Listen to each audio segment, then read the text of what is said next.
안녕하세요. 이 시대를 위한 특별한 진리인 현대 진리를 전하고 있는 에스더입니다. 오늘은 지혜 있는 자는 깨달을 진저라는 책으로 말씀을 나누고자 합니다. 오늘 연구할 주제는 지난 시간에 이어서 지구를 회복하기 위한 하나님의 구속의 경륜 그 세 번째 시간인데요. 지난 시간에 예수님께서 이 땅에 인간으로 오셔서 광야에서의 세 가지 시험을 통해서 인간의 자격을 얻으심으로 사단이 기만으로 빼앗은 이 땅의 통치권을 얻을 수 있는 자격을 획득했다는 것을 우리가 알 수 있었고, 그리고 그분이 이 땅에서 하나님의 사랑을 증거하였고 하나님의 품성을 옹호하는 생애를 사심으로 우리 모본이 되셨고요. 그렇게 해서 예수님의 생애는 사단의 기만을 폭로하는 그런 생애였다는 것을 우리가 알 수 있었습니다. 그러면 우리가 오늘은 지난 시간에 이어서 계속 말씀을 나가도록 하겠습니다. 오늘은 이제 교회를 세우심으로 시작을 하겠습니다. 그분께서는 이 땅에 당신의 교회를 세우셨다. 이 교회를 통하여 하나님의 아름다운 품성을 나타내시도록 계획하셨고, 사단의 이와 같은 기만을 폭로하도록 계획하셨습니다. 이 놀라운 하나님의 사랑과 진리를 전할 백성, 유대 민족이 아닌 새로운 한 백성이 필요하였습니다. 왜냐하면 유대 민족은 이제 그리스도를 섬기기로 한 그들의 선택을 포기하였기 때문이었습니다. 그러므로 음부의 권세를 이길 한 백성, 교회가 필요하였습니다. 또 내가 네게 이르노니 너는 베드로라. 내가 이 반석 위에 내 교회를 세우리니 음부의 권세가 이기지 못하리라. 라는 마태복음 16장 18절의 말씀이 있습니다. 이 교회는 사단의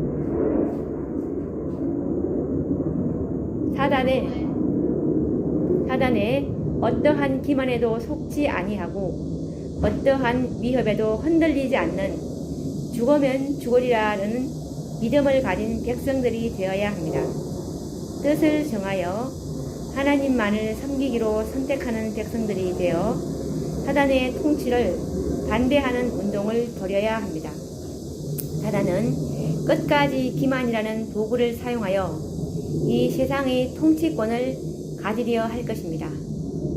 그의 기만이 무엇일까요? 그는 다음과 같이 주장하였던 것입니다.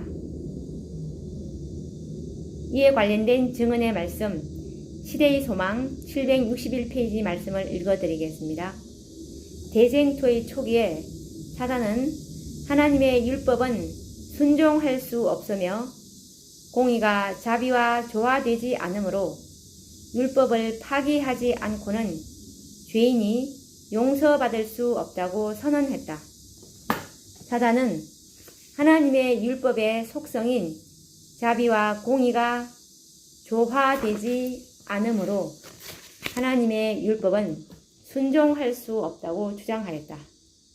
그러나 그리스도께서는 범죄한 인류를 위하여 십자가에 죽으심으로 율법의 속성인 자비와 공의로우심이 어떻게 조화를 이룰 수 있는지를 보여주심으로써 사단의 주장을 반정하셨다. 예수님의 지상생애는 율법을 지킬 수 있음을 증거하셨다. 그리스도께서 인성을 쓰신 이유는 바로 인간들로 하여금 계명을 지킬 수 있다는 증거와 모본을 주시기 위함이었다. 그러므로 성경에는 저가 범사에 형제들과 같이 되심이 마땅하도다 라고 히브리서 2장 17절에 기록되고 있습니다. 조금이라도 그리스도의 인성이 인간과 다르다면 그것이 어떻게 인간이 율법을 지킬 수 있다는 증거가 될 수 있으며 모본이 될 수 있겠습니까? 그러므로 그리스도의 인성은 인간과 동일한 인성이어야 하였습니다. 그 결과 그분의 생애와 십자가의 죽으심은 사단의 머리를 상하게 하는 것이며 사단의 기만을 온 세상과 온 우주에 폭로하는 결과를 가져온 것입니다. 그리스도께서는 사단의 기만을 드러내심과 함께 하나님의 완전하신 사랑의 품성을 나타내심으로 그의 사명을 다 이루신 것입니다. 그러므로 그분은 마지막 순간에 큰 소리로 다 이루었다라고 외치신 것입니다. 예수께서 신포도주를 받으신 후 가라사대 다 이루었다 하시고 머리를 숙이시고 영혼이 돌아가시니라. 요한복음 19장 30절. 모든 인류는 이와 같은 하나님의 사랑을 보아야 합니다. 그 후에 인류는 자신이 섬길 자를 선택할 기회를 가질 것입니다. 그러면 사단의 비밀은 무엇일까요? 데살로니가 후서 2장 3절 말씀을 보겠습니다. 누가 아무렇게 하여도 너희가 미혹하지 말라. 먼저 배도하는 일이 있고 저 불법의 사람 곧 멸망의 아들이 나타나기 전에는 이러지 아니하리니 그리스도의 초림은 위기에 처한 이 지구를 구하기 위하여 만세전에 감추었던 하나님의 비밀이 나타나는 것이었습니다. 그리스도의 초림은 그러한 의미를 갖고 있었던 것입니다. 사단은 자신의 계획이 거의 성공할 즈음에 그리스도께서 오심으로 좌절되었고 그로 인하여 오히려 자신의 머리가 상하고 말았습니다. 그러나 사단의 목적은 변하지 않았고 자신의 새로운 시대를 열고자 비밀스러운 계획을 세웠습니다. 태초에 사단은 아담의 아내 하와를 유혹함으로 이 지상의 통치를 계획하였습니다. 그처럼 사단은 마지막 아담이신 그리스도의 아내 교회를 미혹함으로 새로운 시대를 열고자 계획을 세우게 됩니다. 그리스도는 교회의 신령한 남편이시기 때문입니다. 남편들아, 아내 사랑하기를 그리스도께서 교회를 사랑하시고 위하여 자신을 주심과 같이 하라. 이 비밀이 크도다. 내가 그리스도와 교회에 대하여 말하노라. 에베소서 5장 25절 32절 말씀. 사단은 하나님의 교회를 미혹하여 배도하게 하고 자신의 대리자가 되도록 계획을 세우게 됩니다. 배도하는 일이 있고 저 불법의 사람 곧 멸망의 아들이 나타나기 전에는 이러지 아니하리니 저는 대적하는 자라 범사에 일컫는 하나님이나 숭배함을 받는 자 위에 뛰어나 자존하여 하나님 성전에 앉아 자기를 보여 하나님이라 하느니라. 데살로니가 후서 2장 3절에서 4절 말씀.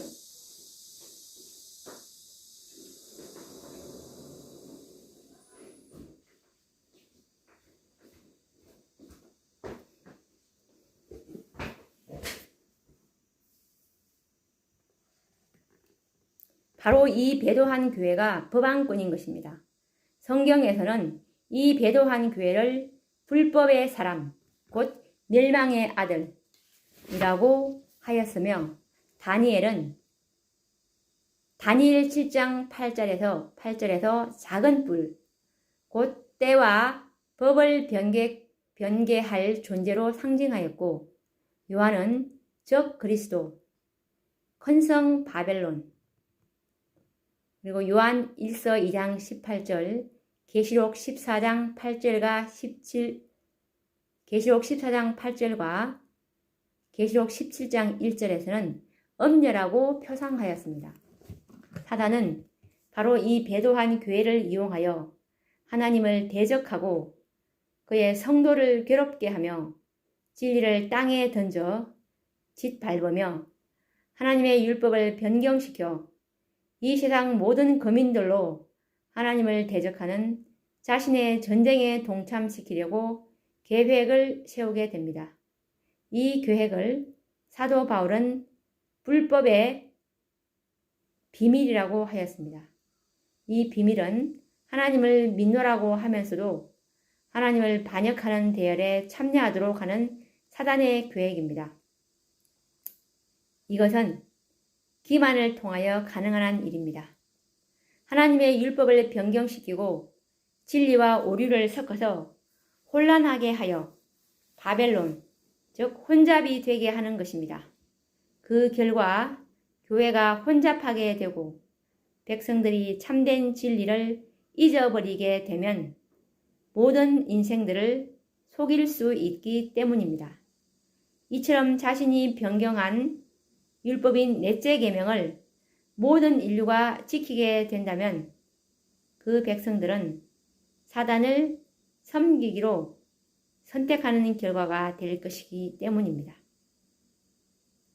이처럼 모든 인류를 속일 수만 있다면 이들은 하나님을 믿노라고 하면서도 결국은 자신을 통치자로 선택하는 결과가 될 것을 알고 있기 때문입니다. 화이트서 다니엘 7장 25절 말씀을 보겠습니다. 그는 말하기를 나는 하나님과 정반대되는 목적을 가지고 일할 것이다. 나는 나의 대표자 곧 불법의 사람에게 능력을 주어서 하나님의 기념이 되는 안식일을 허물어 버릴 것이다. 이렇게 해서 나는 하나님이 복 주시고 거룩하게 한 날이 변경되었다는 것을 세상에 보여주겠다. 나는 그 날이 사람들의 마음에 살아있지 못하게 할 것이다. 그것을 사람들의 기억에서 도말해 버릴 것이다. 그 대신 나는 하늘의 신임장을 갖고 있지 않는 한 날을 세울 것이다. 그 날은 하나님과 그 백성 간의 표가 될 수 없는 날이다. 나는 이 날을 받아들이는 사람들을 인도하여 하나님이 제7일에 부여한 거룩한 성을 이 날에 부여하도록 할 것이다. 나의 대리자를 통해서 나는 내 자신을 높일 것이다. 하나님이 제정한 안식일 준수를 못하게 하므로 나는 하나님의 율법을 멸시할 것이다. 나와 너 사이에 너희 대대의 표징이라는 말을 나의 안식일, 즉 일요일 편에다 적용하도록 할 것이다. 이렇게 함으로 세상은 나의 것이 될 것이다. 나는 세상의 왕이 될 것이며 땅의 통치자가 될 것이다.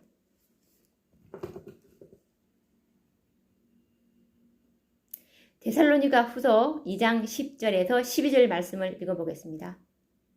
불의의 모든 속임으로 멸망하는 자들에게 임하리니 이는 저희가 진리의 사랑을 받지 아니하여 구원함을 얻지 못함이니라.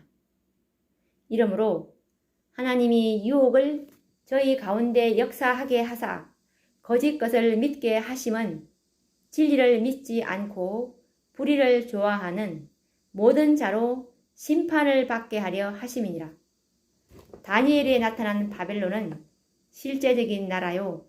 이름 자체가 바벨론이라는 명칭을 가지고 있었습니다.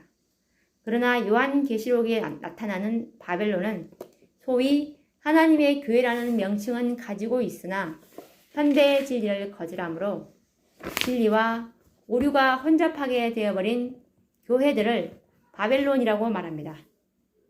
사단의 비밀은 바로 여기에 있습니다. 이에 관련된 증언의 말씀 각 시대의 대쟁투 582페이지를 읽어드리겠습니다. 사단은 하나님의 율법을 경멸하기 위하여 성경의 교리를 왜곡시켰다. 그리하여 성경을 믿노라고 공언하는 수많은 사람들의 믿음에 오류를 혼합시켰다.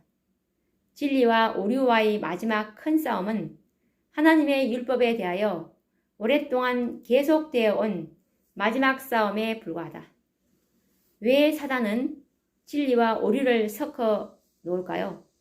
그 결과는 항상 율법을 경멸하는 것으로 나타날 것이기 때문입니다.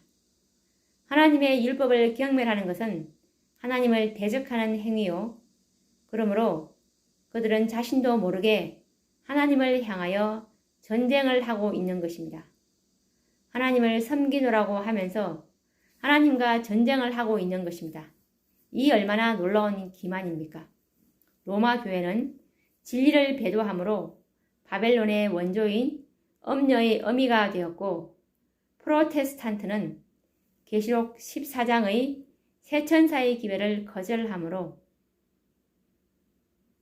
바벨론이라는 선고를 듣게 되었고, 라오디게아 마지막 교회는 계시록 18장 천사의 기회를 거절함으로 오류들이 교회 안에 들어와 혼잡하게 되어 바벨론화 되어가고 있습니다. 이 얼마나 무서운 기만이며 두려운 일입니까? 각 시대의 대쟁투 143페이지 말씀을 읽어드리겠습니다. 진리와 오류, 그리스도와 사단과의 대쟁투는 이 세상 역사의 종말이 가까울수록 더 격렬해질 것이다. 그러면 이제 연극의 종막을 연구해 보겠습니다. 계시록 13장 15절 말씀을 우선 읽어드리겠습니다. 저가 권세를 받아 그 짐승의 우상에게 생기를 주어 그 짐승의 우상으로 말하게 하고 또 짐승의 우상에게 경배하지 아니하는 자는 몇이든지 다 죽이게 하더라. 바벨론의 원조요 엄녀인 법왕권과 현대 진리를 거절하고 진리가 혼잡하여 버린 엄녀의 딸들은 결과적으로 짐승의 우상을 세우는 일에 동조하거나 경배하게 될 것입니다. 이처럼 사단은 자신의 계획에 동조하지 않는 무리들을 지상에서 완전히 제거해 버림으로 이 지상을 자신의 소유로 만들려고 합니다. 이것이 사단이 계획하고 있는 연극의 종막인 것입니다. 그리스도인 선교봉사 50페이지 말씀을 읽어드리겠습니다. 인간의 권위로서 성경의 안식일 대신에 일요일을 높이는 행위, 곧 하나님의 법을 인간의 법으로 대치하는 행위가 연극의 종막인 것이다. 리비엔 헤럴더 1889년 4월 23일자 말씀입니다. 이미 준비가 착착 이루어지고 있고 운동이 전개되고 있으며 이것들은 결과적으로 짐승의 우상을 만드는 데 이를 것이다. 마지막 시대에 관한 예언을 성취시킬 사건들이 지상 역사에서 이루어질 것이다. 이 말씀은 또한 화이트 주석 계시록 13장 14절 말씀에도 나와 있습니다. 그리고 증언보감 2권 356페이지 말씀입니다. 온 세상은 하나님의 율법을 지킬 의무를 주장하는 자들에 대한 증오로 충만해 있다. 그러므로 여호와께 충성된 교회는 특별한 싸움을 치르지 않으면 안 된다. 우리의 씨름은 혈과 육에 대한 것이 아니오 정사와 권세와 이 어둠의 세상 주관자들과 하늘에 있는 영들에게 대함이라. 에베소서 6장 12절 말씀. 사단의 계획은 지금 거의 무르익어 가고 있으며 머지않아 그 정점을 보게 될 것입니다. 하나님께서는 이와 같은 진상을 일찍이 다니엘과 요한을 통하여 계시로 보여주셨습니다. 다니엘 시대는 느부갓네살 왕이 바벨론의 두라 평지에 금 신상을 세웠고 에스더 시대에는 페르시아의 아하수에로 왕이 이스라엘 모든 민족을 하루에 진멸하려는 명령을 내린 역사를 보았습니다. 이 모든 역사는 미국의 하나님의 교회 백성들에게 닥칠 사단의 비밀을 미리 보여준 역사적 표상입니다. 이때를 위하여 다니엘과 같이 뜻을 정한 사람, 우상에게 절하지 않았던 다니엘의 친구들과 같이 죽음을 두려워하지 않을 사람들이 있어야 합니다. 죽으면 죽으리라는 믿음으로 민족을 구원하였던 에스더와 같은 믿음을 가진 자들이 되어야 합니다. 미국의 온 세상은 사단이 이 세상의 통치자가 되기를 열렬히 환영할 것이며 왕이 되기를 갈망할 것입니다. 선지자의 말씀을 보도록 하겠습니다. 각시대의 대쟁투 624페이지 말씀입니다. 큰 기만적 연극의 주역으로서 사단은 자기 자신을 그리스도로 가장할 것이다. 교회는 그리스도의 재림을 희망의 성취로 오랫동안 고대하고 있노라고 공언해 왔다. 이제 그 큰 기만자는 그리스도께서 이미 오신 것처럼 보이게 할 것이다. 사단은 세계 각처에서 요한이 하나님의 아들에 관하여 계시록에 묘사한 바와 같이 실로 위엄있고 광휘 찬란한 모습으로 자신을 사람들 앞에 나타낼 것이다. 그를 두르고 있는 영광은 사람이 일찍이 목격한 일이 없는 찬란한 영광이라는 말씀이 계시록 1장 13절에서 15절에 나와 있습니다. 그리스도께서 오셨다. 그리스도께서 오셨다. 고 부러지는 승리의 함성이 공중에 울려 퍼진다. 사단이 그리스도의 재림을 모방하여 영광스러운 모습으로 나타날 때 승리의 함성이 공중에 울려 퍼질 것이라고 말합니다. 온 세상은 사단이 이 지구를 통치하기를 열렬히 환영하고 있지 않습니까? 지구에 살고 있는 모든 거민들은 사단을 지상의 왕으로 추대할 것입니다. 일찍이 바라바와 하나님의 아들 중 하나를 선택하도록 기회가 주어졌을 때 놀랍게도 세상은 물론이요 하나님을 섬기느라고 자처하는 백성들까지 살인자여 극악무도한 강도 바라바를 선택하지 않았습니까? 이 역사는 반복될 것입니다. 사단의 저기로 고무된 세상과 믿느라고 하면서도 하나님의 말씀으로 믿음이 준비되지 못한 사람들은 사단을 이 지구의 통치자로 선택하게 될 것입니다.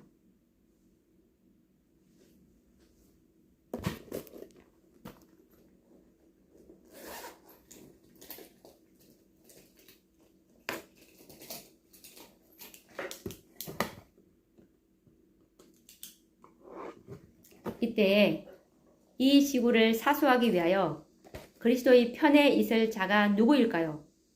누가 온 세상의 저주의 표적이 되면서 포악한 군중들의 함성 속에서도 그리스도를 왕으로 선택할 수 있을까요? 그 결정의 날은 오고 있습니다. 모든 사람들에게는 이제 섬길 자를 선택해야 하는 운명의 시간이 다가오고 있는 것입니다. 이제 하나님께서는 과거 노아의 때와 같은 극단적인 방법으로 개입하시는 일은 없을 것입니다. 또한 바벨탑을 무너뜨리는 것과 같은 물리적인 개입도 없을 것입니다. 어떤 방법으로든지 인간들이 선택하는 결과에 상관없이 개입하지 않으실 것입니다. 그리스도의 중보와 성령의 중보까지도 거두실 것입니다. 왜냐하면 이제 인류는 6천년 동안 하나님의 사랑과 품성에 관하여 우리가 들은 바요, 눈으로 본 바요, 주목하고 우리 손으로 만진 바라고 요한일서 1장 1절에 기록되고 있기 때문입니다. 또한 사단의 악함도 보았기 때문입니다. 6천년 동안 사단의 통치하에 있었던 이 지구의 슬픈 역사를 보았기에 이제 인류는 그들에게 주어진 자유의 선택권을 사용하여 자신들이 섬길 자를 선택할 수 있게 된 것입니다. 그 선택의 결과가 어떠하든지 이제는 하나님께서 개입하지 않으실 것입니다. 이제 사단의 입장에서는 최후요 마지막이 되는 자신의 기회를 어찌 허망하게 보내겠습니까? 사단은 이때를 위하여 이미 모든 것을 준비하고 있습니다. 계시록 12장 17절에 보시면 용이 여자에게 분노하여 돌아가서 그 여자의 남은 자손, 곧 하나님의 계명을 지키며 예수의 증거를 가진 자들로 더불어 싸우려고 바다 모래 위에 섰더라라는 말씀이 있습니다. 이때를 위하여 우리는 준비되어 있습니까? 너희는 자식을 해산하는 남자가 있는가 물어보라. 남자마다 해산하는 여인같이 손으로 각기 허리를 짚고 그 얼굴빛이 창백하여 보이면 어찌미뇨. 슬프다 그날이여. 비할 데 없이 크니 이는 야곱의 환난의 때가 되미로다 라는 성경 말씀이 예레미야 30장 6절에서 7절 말씀에 기록되어 있습니다. 그때를 위하여 성도들은 하나님의 계명과 예수의 믿음으로 준비되어야 합니다. 머지않아 짐승과 그 우상과 접전을 하게 될 것입니다. 영생에 대한 그들의 소망은 확고해야 할 것입니다. 그들은 생명이 위험할지라도 끝까지 붙잡고 있어야 합니다. 라고 선지자께서 초기 문집 254페이지에 말씀하셨습니다. 그러나 앞으로 이 지상의 모든 국민들은 그리스도에 대하여 우리는 이 사람이 우리의 왕됨을 원치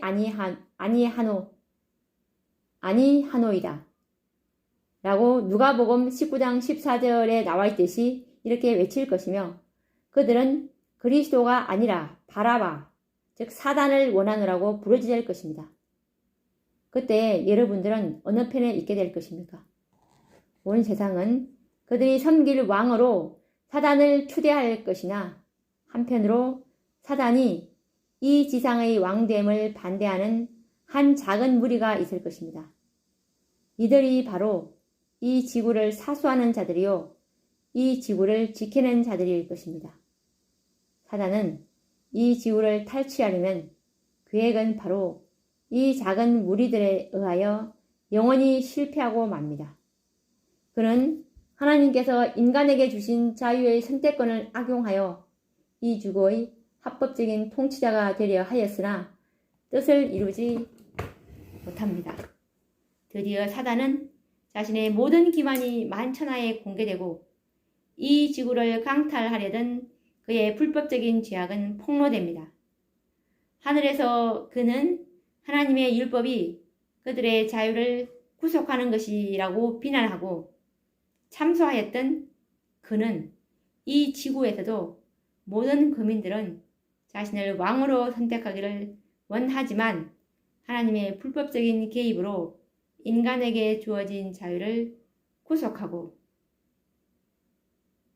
자신의 왕됨을 방해하였다고 비난하여 왔습니다. 그러나 이제 하나님의 어떤 개입도 없는 상태에서 사단은 모든 수단과 방법을 다하였으나 이 작은 무리들을 굴복시키는 데는 실패하고 말았습니다. 이들에 대하여 사단의 주장은 기만님이 폭로될 것입니다. 이 사람들을 일컬어 성경은 14만 4천인들이라고 말합니다.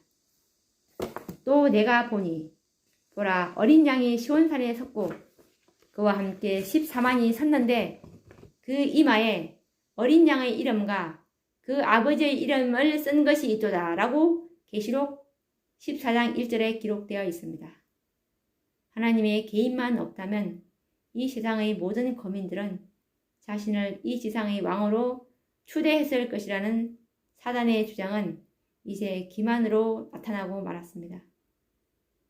만약 14만 4천인들이 없었다면 이 지구의 운명은 어떻게 되었을까요?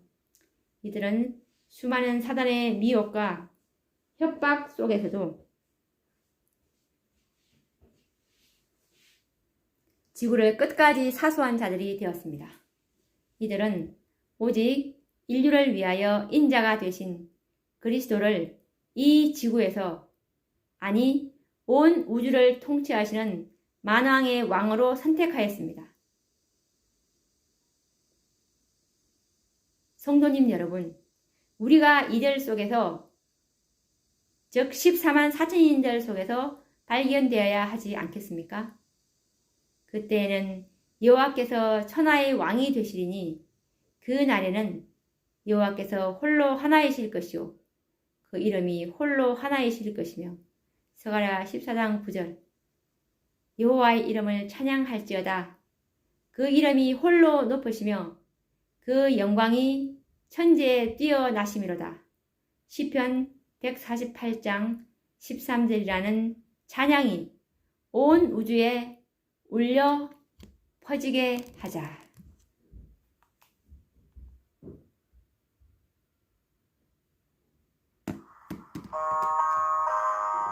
오늘 우리가 구속의 경륜 마지막까지 우리가 연구해 보았습니다.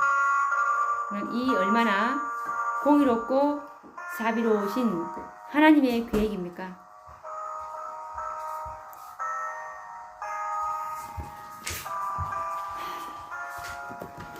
이제 다음 시간에는 구속의 7천년사라는 책으로 성도님 여러분들을 다시 찾아뵙겠습니다. 감사합니다.